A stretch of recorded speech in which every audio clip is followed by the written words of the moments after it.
Hello and welcome back to the channel. I'm Kathy K Walk Comedy, whatever you want to call me, and we are going with this live challenge. And I know I had told myself I'm going to start at 6 and just 6:30 do like a 20 to 30-minute stream and keep it tight and work on my podcast.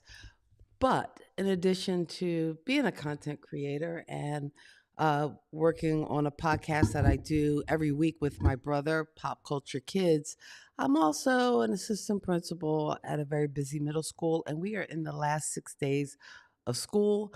And can I just say, middle schoolers be crazy. I seriously think that there was some kind of TikTok challenge or something.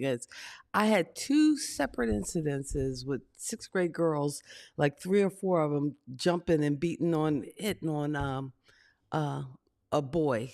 Like what? Have you lost your mind? So yeah, it's just been. I call it Project Hags. Have a great summer because you just bought your ticket out of this building with that kind of nonsense. But anyway, so I came home from work and I just had to adjust. And I think that's the thing. Even when you're doing challenges, when you're doing content creation, uh, you have a life. You have to make sure you find that balance. I needed some time to kind of clear my mind because even though I didn't get home till well after 5 and I wanted to go live at 6, I just was not in the right headspace. And I'm still irritated by the children misbehaving this so close to summer, but all is good. All is good. One of the things I've been doing all week with this live challenge, and if you don't know about this challenge, you can check out more information at ecamm.com, at ecamm live site, as well as Pat Flynn's SPI, Smart Passive Income. But it was a 7-day challenge. And I know Pat Flynn had earlier this year did a 30-day shorts challenge, and I started it and I kind of fizzled out at about day 15 or 16. And then I get into that mindset of, oh wait, I missed a day, so instead of getting back on the horse, I kind of dropped off. And then he had a 14-day challenge, and I was like, okay, you know what, 14 days I can handle. And I did the 14-day challenge and even continued it out to about 20 days. Probably would have kept it up, uh, but again, as I mentioned, we're at the end of the school year. A lot of things, a lot of different responsibilities, one of which for me is testing. I don't recommend it. I hate state testing. I know that's not a good thing for a public educator to say, but to have everybody's life and livelihood and kids' self esteem and everything all wrapped into one test on one day it's a little much. But that is not the point of this live stream. I have been building this podcast in public, and I wanted to actually start recording some of the segments for the podcast because even though I do a live podcast with my brother and we kind of do it live, I cut it down for like the audio version for bits and pieces of it, and some of it gets aired on what's called Who's Got Next Radio. But I I mean, we do it live and it just go with the flow. But for this particular project, which is going to be a part of the Pop Culture Kids channel, we did an episode about Tina Marie, why she should be in the Hall of Fame. I think she should be in the Hall of Fame. So I figured, you know what? If I devoted like 14 episodes of a podcast to Tina Marie, I don't have a title for it. And interestingly enough, I was listening to Katie. Katie Creates is her channel, and she was talking today about just some of the basics. What do you need to get started? Well, as far as equipment, I mean, I have equipment. I am like a little bit of a tech geek nerd, something I carried with me ever since I was a DJ back in the 80s, hauling around albums. And that's another frustrating thing too, because I had every Tina Marie album, lost a bunch of them in a flood I had years ago in a basement. Um, I'm in the middle of getting repaired for another flood in my new home, but I won't get into those details because I might start to cry waiting for this insurance company to just pay out the money so they can come fix my floors. Because the bad part is they ripped up the floors, the floorboards, and everything, and even took the door. Like, there's no door in my bathroom, so nobody can use the guest bathroom. But I digress. Anyway, um, I wanted to do this mini pod, but I was listening to Katie today in her live stream, and I realized I don't have a title. And one of the things I've been actually kind of been guiding by this kind of free resource that I got from Captivate, and that is one of the paid like podcast hosts you can use. I know Buzzsprout is one I've used for other podcasts I did. I've done a couple of episodes, about 8 episodes, specifically geared towards assistant principals, and that's when I was named North Carolina's Assistant Principal of the Year. And I figure, how'd that happen? And what is it that I know, or what could I learn that would help other assistant principals? So I went and interviewed everybody from teachers to instructional coaches to directors in our district, just to get a sense and ask the questions that would help someone who wanted to become an assistant principal. But for this podcast, it kind of sprung from a conversation my brother and I had about Tina Marie. I am such a huge fan. I had such passion after we finished that podcast that it made me want to create these mini podcasts. This one's going to be different because I'd like to just record it and do it as an edited video uploaded to YouTube, as well as taking the audio and editing that so that I can submit it to the different podcast hosts. And when Katie was talking about that today, it got my mind thinking. I really don't have a title for the podcast. I'm thinking that it would be, again, it's going to go under the Pop Culture Kids banner, but like a wild and peaceful podcast. Or I'm focusing each week on each of the different albums. I have my 4 segments, and today I wanted to spend some time working on some of the research for the second segment. I know I said yesterday I was going to start filming, but I realized I I wasn't camera ready today, and my mind, these middle schoolers are messing up my mind. My mind wasn't camera ready today. And I think even with live streaming, you have to know, you have to be in the zone. And I know for me, it's easier for me to jump into the zone. I've had experience as a stand up comedian, as well as a wedding DJ, and even community theater actress. And I know there have been days where I have not wanted to be in front of an audience, but the beauty and the benefit to me of acting is that you have somebody else's words. Now, when you go live, it's your words, it's your emotions. But that to me, I think, is the fun part, is the joy, because it's not scripted. You're kind of flying by the seat of your pants, and you're going with the flow. You're going with the comments as they come in. And it, there's a beauty in that. There's a beauty in that you won't get from an AI generated script or anything like that.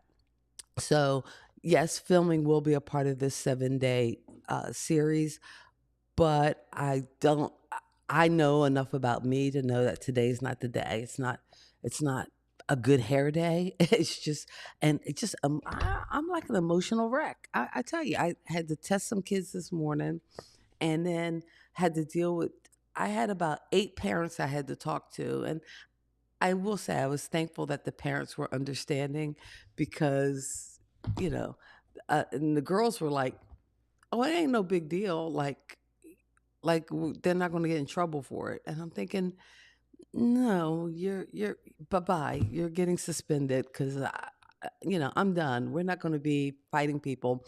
And the worst part is, I think somebody might have recorded it. So that's probably the live streaming I don't want to see. But this live streaming, I think, could be helpful.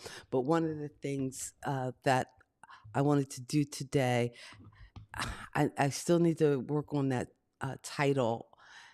And I know I have been researching, and I I tell you, I will not get mired in the research, but I do want to have good enough research. So I just kind of created a Google Sheet just because I already know the 4 areas that I want to talk about on each episode of the podcast. And like I said, it's going to be 20 to 30 minutes. So I'm giving each of these spots maybe 3 to 5 minutes to talk about the point, which is the stats. And I know for this particular album was actually released on Valentine's Day, February 14th. So I'm just going to write that. And it was also on the Motown label, Gordy, I think the Gordy label, which, if you know anything about records, it was like a um, purple with like a yellow center to it. I wonder if I could find one of those labels online to show you. But in any case, it was a release from Motown, February 14th, 1980. And Lady T was a little different. The first album was produced by Rick James. In doing some research, I found out that she actually was signed to Motown back in 1976, but that first album didn't come out till 79. And part of it was Motown didn't have a lot of white artists, and the ones they had, and I actually was reading some research that said Soupy Sales was on Motown at one point. Go figure. But in any case, they had a few white artists, but with Tina Marie, they didn't know how to package her. And I think that was a big thing with Motown.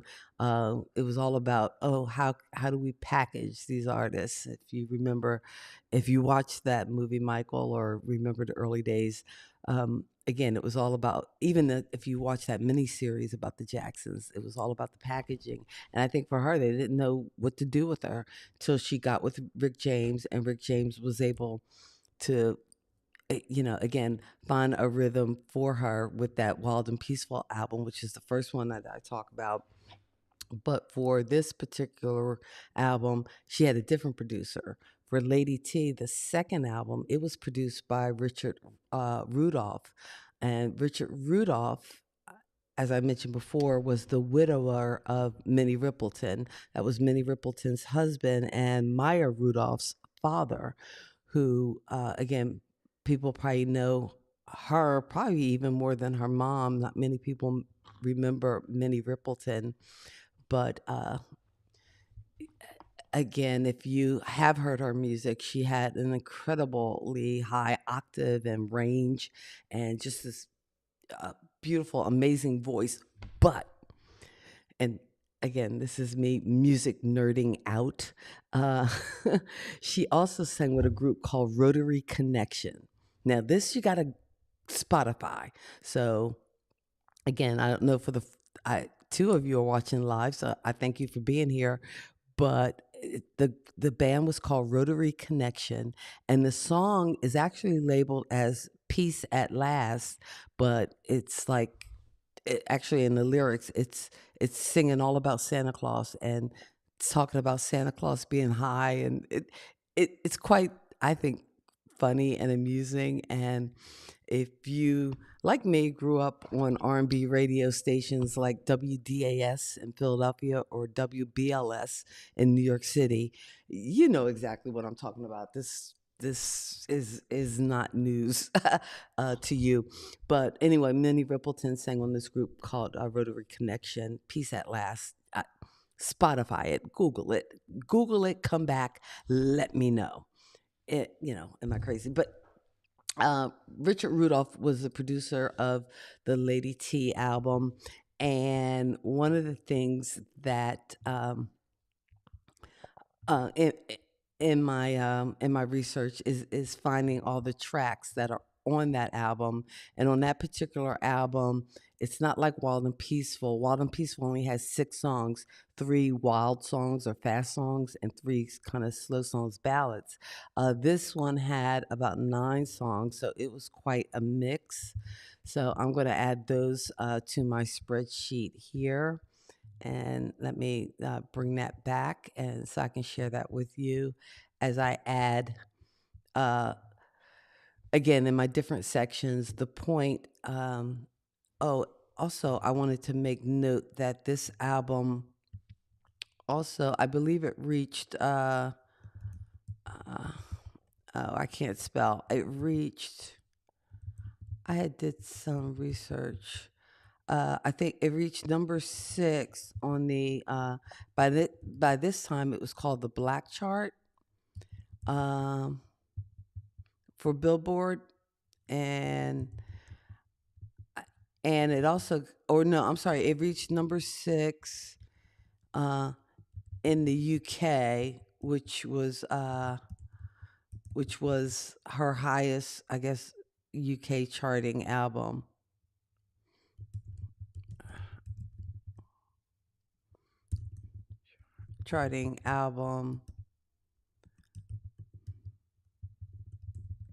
Okay, the tracks on this particular album. Uh, let's see, undo. Is there a way I can get them all in? No. It's not gonna let me do it. Okay.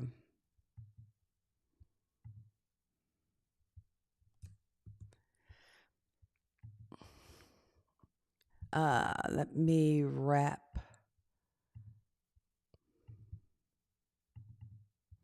Okay. So the tracks were Behind the Groove, that was written by her and Richard Rudolph.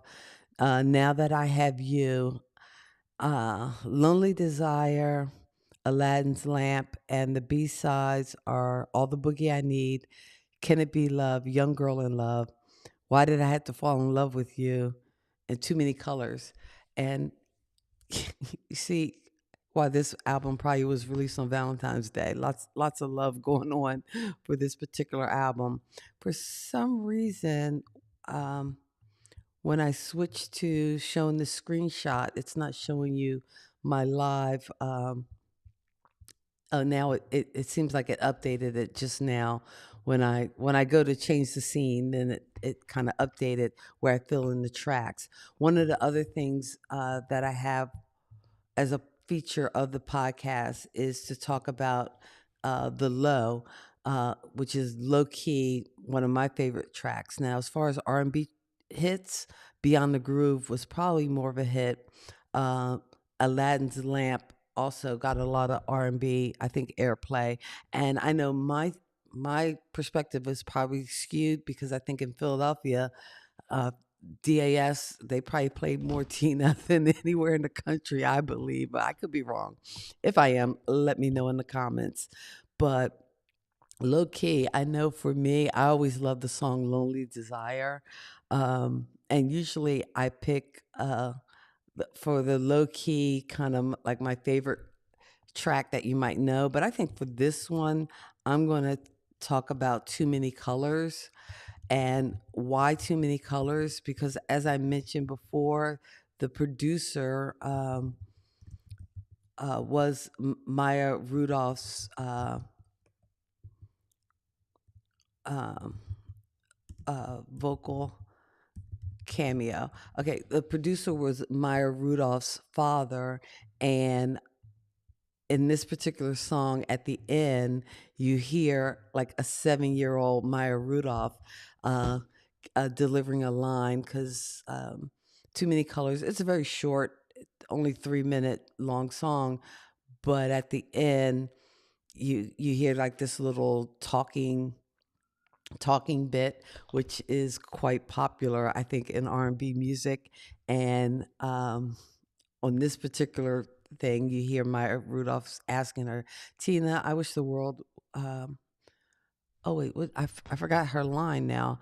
Why can't the world be? No, I wish every year was the year of the child, anyway, it's just this little cute little back and forth between Tina Marie and Maya Rudolph, and that's in that song "Too Many Colors." Again, I'm hoping by sharing some of these facts on the podcast, it will get people interested in her music, give her a bump. Will it be a bump like, Michael Jackson got on Spotify with the release of that biopic? Probably not.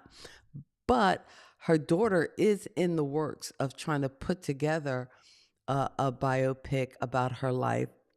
A lot of speculation about who should play her. My brother believes it should be Ariana Grande.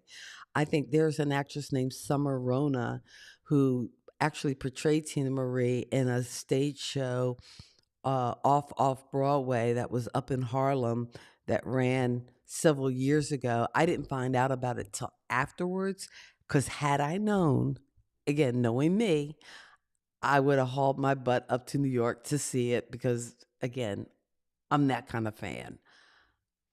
I'm a little bit nuts, and I'll give myself that. Uh, let's see. And the last segment that I usually focus on uh, for this podcast will be what's called the deal. And basically, the deal is my personal reflection about the album. And again, for this album, I'm trying to think of the song that resonates most with me because Behind the Groove is just got this amazing bass line. Now, Alan McGreer was our bassist on a lot of these early Motown tracks. And I mean, his bass lines just slap. And that is going to be the hard part to talk about this music without playing it because of copyright issues. But again, my hope and my desire is to strike up enough interest and passion that people go and check it out. I know one of my favorites used to be Lonely Desire was one of those songs I would play over and over again. I hope that doesn't say uh, too much about me that's negative. Um, and just for the collaborate, again, my personal notes, and I think I already mentioned them, is the fact that, hey, we had an early guest appearance from Maya Rudolph on this particular album. Also, the producer. But one of the things that I think Tina Marie struggled with was that creative control. But on this album, she's writing a lot of these songs. She has co-writers on some of them, but it wouldn't be till I think the album that I first discovered or my first Tina Marie purchase is, I believe it must be Magic, which is 2 albums later. But that whole creative control too is going to spark an interesting conversation because by the time we get to, I believe, episode 7, I can talk about the Brockett Initiative, which is her real name was, I think, Christina Marie Brockett. And she waged a lawsuit against Motown, which is pretty well known. And actually, you know what? All these young whippersnappers today are benefiting from it because with this lawsuit, because at one point Motown had her under contract and kind of under lock and key and not allowing her to release new music. So there was a period of time where she didn't release music because of contract disputes and being held by Motown for like 3 or 4 years in the early 80s. But she waged this lawsuit, and it's been called kind of like I think the Brockett Initiative or the Tina Marie Law, which again doesn't allow record companies to hold you and as a signed artist without releasing your music. So, in more than one ways, this woman has been influential, and again, why she should be in the Rock and Roll of Fame. That's all I'm saying. So, again, for today, I wanted to just focus on some more of that research as I build up this particular spreadsheet to kind of uh, secure where I want to go for each episode, for each of the 4 things for each episode. Um, One of the things I wanted to look into was setting up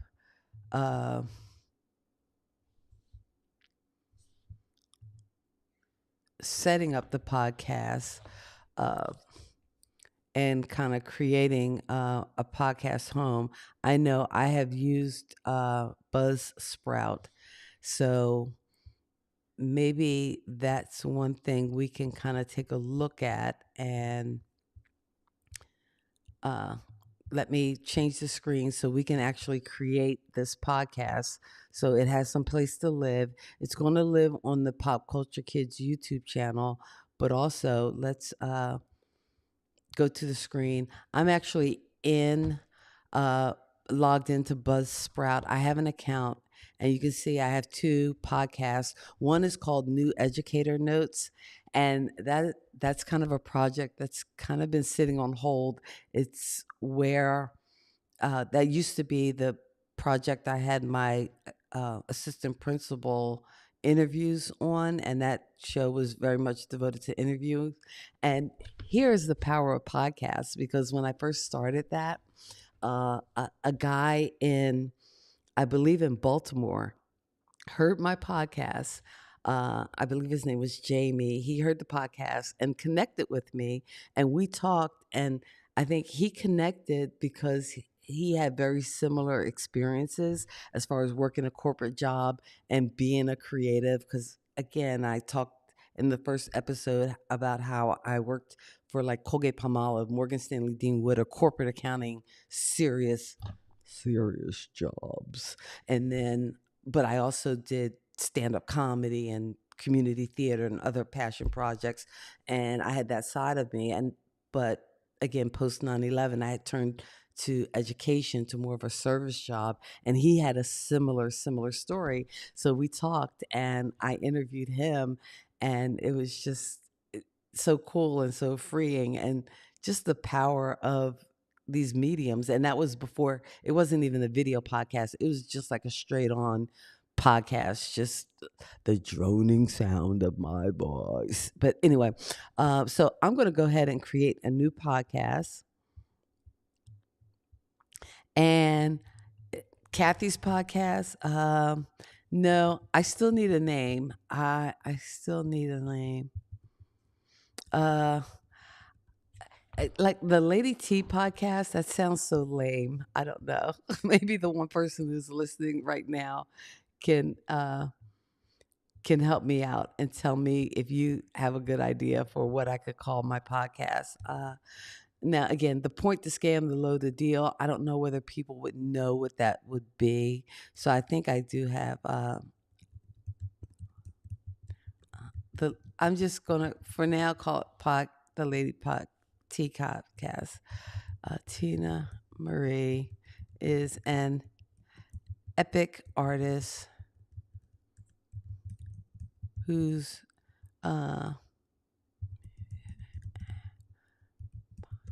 of work is one that should be, I think, should be, I'm going to say honored. I can't spell. And recognized in the Hall of Fame. I invite voters to listen to this 14-week podcast series to make the case album by album. And if you're not a voter, just listen and learn about one of the best kept secrets in all of R&B. All right. All right. So, and again, with a tool like Buzzsprout, and I haven't been in it in so long, it just makes it pretty easy to at least have your. One of the things I like about Buzzsprout is it does make it easy to um, have your podcast broadcast to um, well, Spotify, Google, like all the places that are podcast friendly. Although for this podcast, because it is going to be a video podcast as well, I think it will be posted, and I will be including it on YouTube. But let's see if I can. Wait a minute. Let me go back.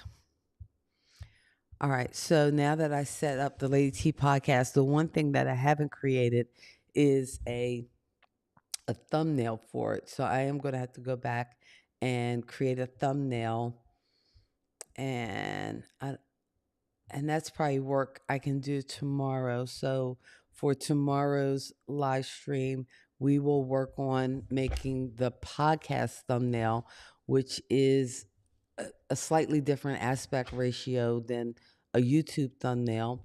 And well, the nice thing about Canva too is that with some of their templates, I can take like an existing thumbnail and use it to make a podcast thumbnail. And chances are I need to grab a photo because that's what is going to draw people in.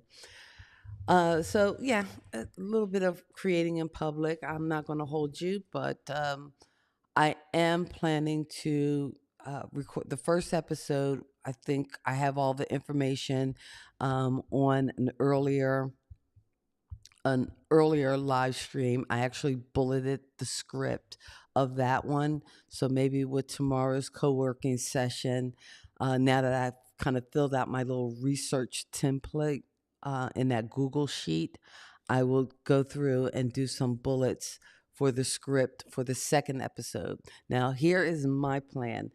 Is it the right plan? Is it the best plan? We are not sure. I am thinking about releasing.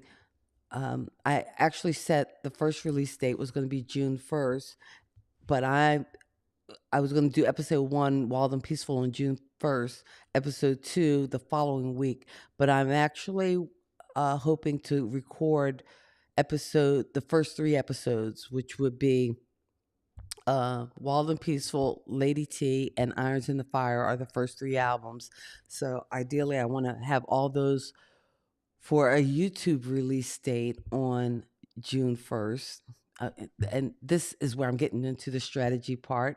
And if you know good strategy, maybe you can help me because I'm just making this crap up as I go along. No, I shouldn't say that. I'm not making it up. I'm going by kind of years of all kinds of information I've gained from resources and friends within uh, the live community, especially the ecamm fam. But actually, I did look at one of these YouTube gurus who talked about like releasing like 3 videos at a time, especially after a long lapse on the channel.